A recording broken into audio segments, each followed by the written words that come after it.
So,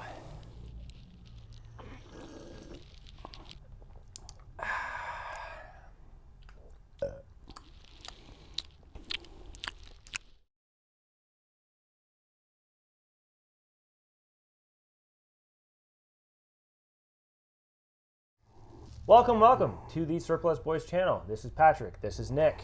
This is a gun. So today and that's a stabby thing. That is a stabby thing for said gun. So today we're actually going to be talking about a Mauser. So this gun is not necessarily a relatively common Mauser. It's a little bit on this is like the only one of these I've seen. Yeah, they don't come up a lot. Yeah, these don't come up a lot. So actually, what's in front of us is the Czechoslovakian 9822.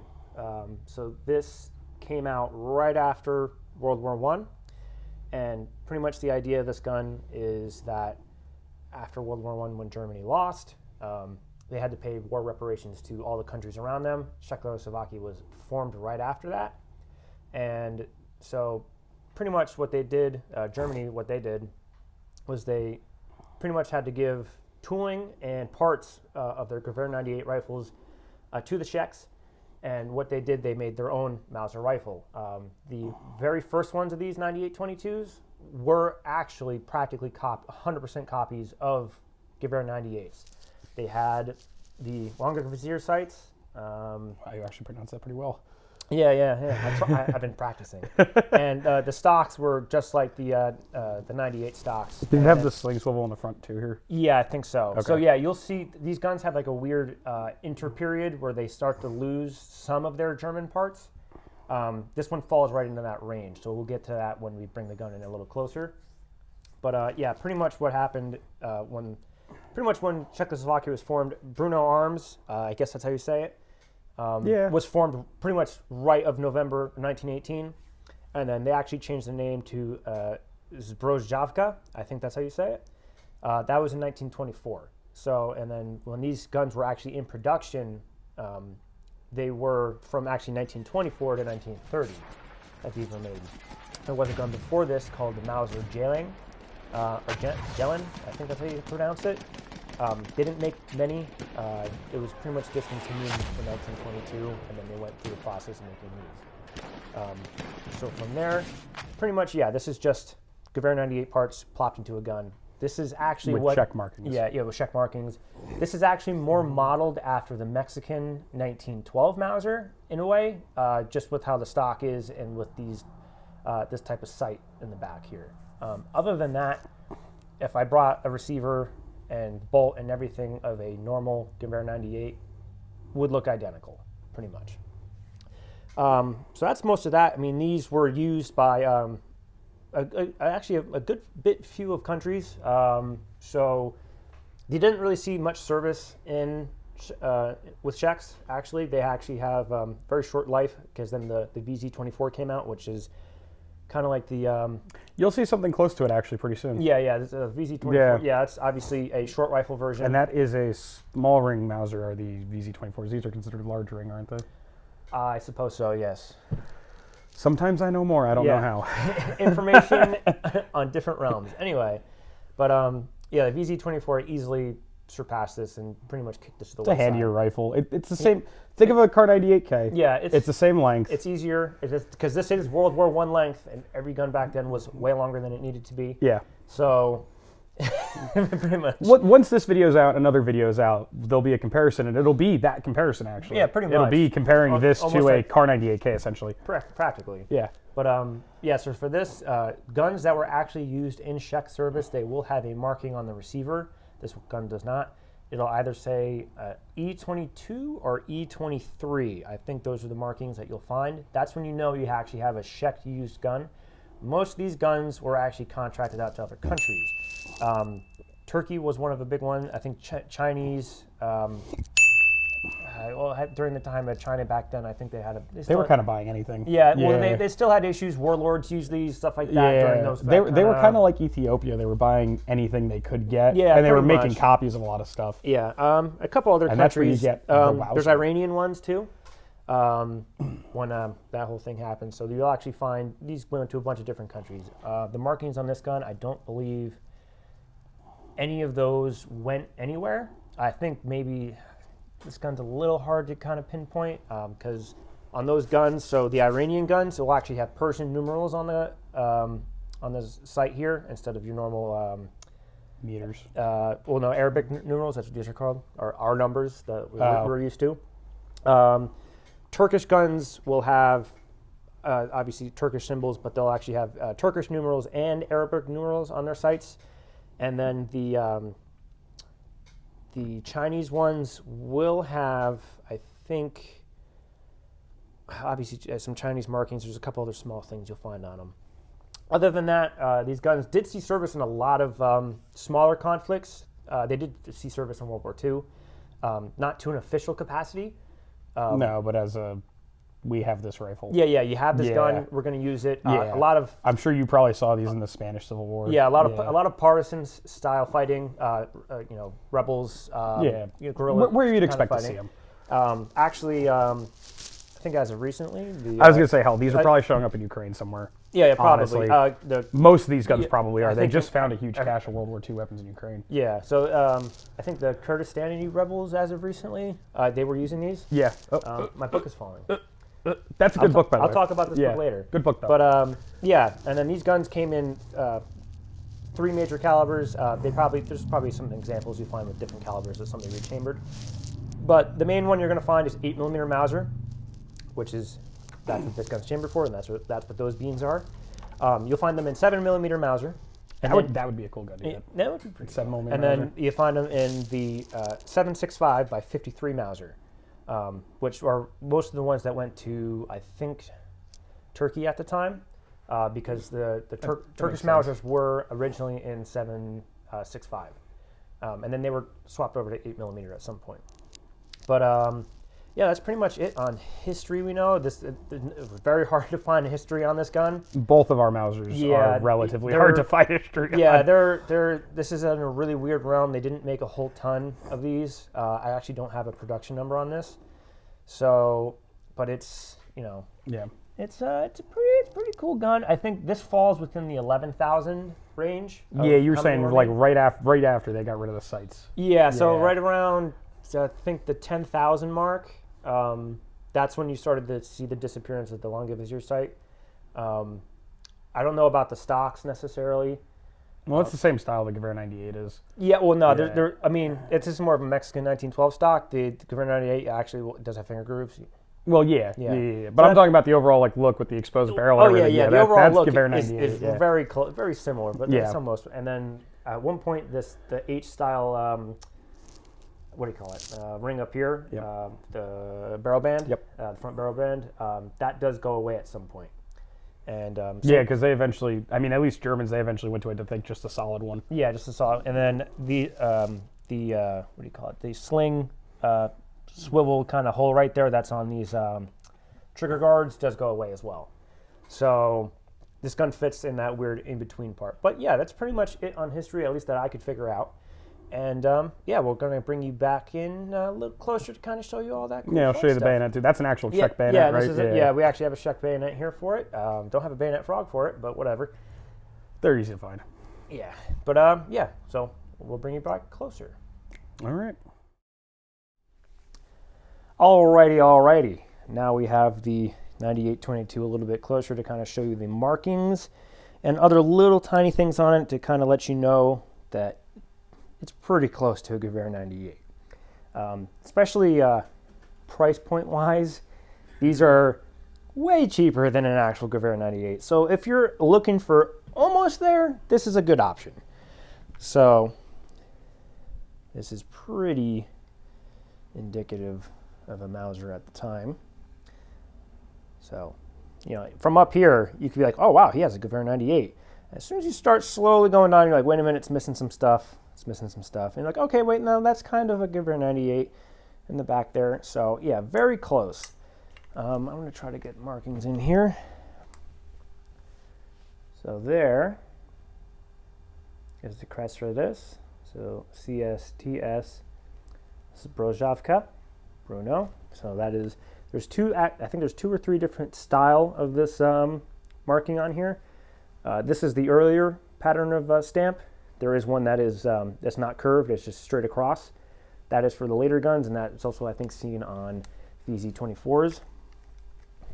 And then here, it's very hard to get the serial number there. That is the serial number, the A949. So how they did these, they the first 10,000 were just all numbers, and as soon as they hit, I think 10,000, they started putting the A prefix, and then you do B, C, D. I don't know exactly how far they went, but that technically means this is number 10,949. So this is literally right after when they got rid of the longer Vizier sights, which would have been really freaking nice. But whatever. It's still a really nice gun for what it is, especially for the price point. Other than that, markings really everywhere else. There's not much on this guy. I think there's a little plate number down there at 47.6. I don't know what the heck that means. Those look like they're trying to be markings, but it also looks like somebody just totally hashed up the bottom of the plate there. And then I think there's nothing on the stock. This does have the big, I guess you say washer, lug thing, whatever you want to call it. There's a technical name. Insert here for bolt disassembly. Other than that, these sights on this are actuated out in meters. So there is 100 all the way to 2,000 meters. It's a little optimistic, I think. Maybe not for, I mean, the cartridge will go that far, but actually hitting something, that's no. How about no? But yeah, these are in Arabic numerals. So that does lead me to believe that this was not a Turkish or Iranian gun. I don't think there's really much else on the sight there, but yeah, this is your standard tangent. Up front, barrel band. This does have a marking. It's a 78, I think. I think that's a fix on the stock there. Go up this, yeah, this is the H-style front barrel band that you would see. So this is a part that you would find on a Caveira 98 with this hook here.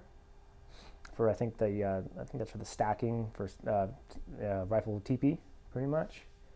Your standard Caveira style bayonet lug. The cleaning rod. Also, one thing on these cleaning rods. Screw it. These are half size cleaning rods, so it's not a full length one. So the doctrine back then, at least for the Germans, was you and a buddy would clean your guns together. So he would have one, and you would have one, and you'd stack these together. The threads on there will actuate to threads inside of there. So you would get a full-length cleaning rod from two buddies, or two people. And it just screws back in. And yeah, that's pretty much it. There's not much else. One thing with the trigger guards, you'll find trigger guards later on will not have this hole for a sling swivel. Those do go away. So this is indicative of a 98, and so is this. But missing the 98 style stock, that you have finger grooves in here, and also to accommodate the stock up here to accommodate the longer Vizier sights, which I don't have on this gun. So I was real close, but that's all right. Good enough for me. This is a pretty nice gun. Shoots real nice. Also, do have a bayonet for this. This bayonet does have some markings on its sheath. I think it's like that. SCSC. And I think that E3, there's a I'm not even sure what marking that is in the center. I think that's supposed to be like a line or something like that. 37. I don't think there's anything else on this side. This doesn't sit in here very tight on this one. I don't know too much about the bayonet for this gun. CSCF. I don't think there's really any other markings on there. But this is pretty standard for a bayonet of the time. You know, you got your cute little button, muzzle ring. These also are a little bit different to your standard bayonet, because when you think of a bayonet, the actual blade portion is usually facing downward. But on these, just like as you see in a future video way down the line, like an Austrian bayonet, this utilizes a one that points upward. Yeah, but that's that. Put this guy back in. Actually, wait. Before I do that, let's one thing with this, with since it does have its cleaning rod, you do have to fit that over the cleaning rod. Ooh. That was a good sound. Good clink. So yeah, that's pretty much all the close-up stuff I got on this guy. I don't think there's really anything else. So we're going to bring you guys back out to see all the conclusion-y goodness. You know what I'm saying? I'm waiting for the one guy to comment on this and being like, "You guys are dumb. Here's all the history on that gun." Please tell us we're dumb. Please tell us. I want to get educated. We will get educated. Yes. So pretty much with conclusions on that. It's a good gun. It's practically the closest thing you can get to a Gavarna. It's a nice shooting gun too. Yeah, it's nice shooting. It's recoil impulse is nice. Yeah, it's what you would expect from. Yeah. It's I think a 28 inch long barrel. No, it's a nice rifle to shoot. It's really nice. 10 out of 10. Yeah, 8mm, pretty standard. It's a strong ass action. Yeah. It can take pretty much. We haven't even talked about that at all. Mauser actions, everybody knows they're strong. Yeah. Mauser actions can take a beating. Because, they actually have 2 locking lugs, unlike, a Krag. the Krag, which just has 1, but they have a super smooth bolt. Yeah, that's the thing. You do lose smoothness. And I know some people would say the Mauser is the best, smoothest bolt in history. I digress. It's actually not. I actually think Lee Enfield bolts It is not. So a Mauser bolt will stick. Their bolts will stick as they're going. They pull it out. They try to push it back in. The bolt will stick going back in. So they're not the smoothest. I'm sorry. The other thing you got to think about too, which we didn't touch on, is you lose half of this rail because of the cutout for the stripper clip, which I'm happy they do this cutout, but you lose half of that rail. That is one thing. That is very nice for loading with a stripper clip, but it does slightly have an issue with returning the bolt. Not much that we've noticed, but sorry guys, the Mauser isn't the smoothest bolt. I'll say a Swedish Mauser though, that's pretty sweet. They're really smooth. But it's also, you got to think of anything that is Swiss or anything that is Swedish, they do a pretty freaking good job of taking something and making it the best of it, smoother and better. Look at the Swiss Lugers, right? I think so. Yeah. They're beautiful guns. Yeah. They know how to make things better. Krieghoff made a nice Luger. And then, other than that, Mauser stuff. I mean, that's the smoothest Mauser. Honestly, but if you get out of Mauser though, Lee Enfield bolts. Yeah, Enfield bolts are way smoother. They are. Krag bolts are way smoother. The 1917 bolt's pretty smooth. Yeah, that's pretty smooth. There's way smoother bolts than a Mauser bolt. The 03 Springfield has the same problems this has. It's a Mauser bolt. Yeah, it's a Mauser bolt. It will stick. We're forgetting the smoothest bolt of all time.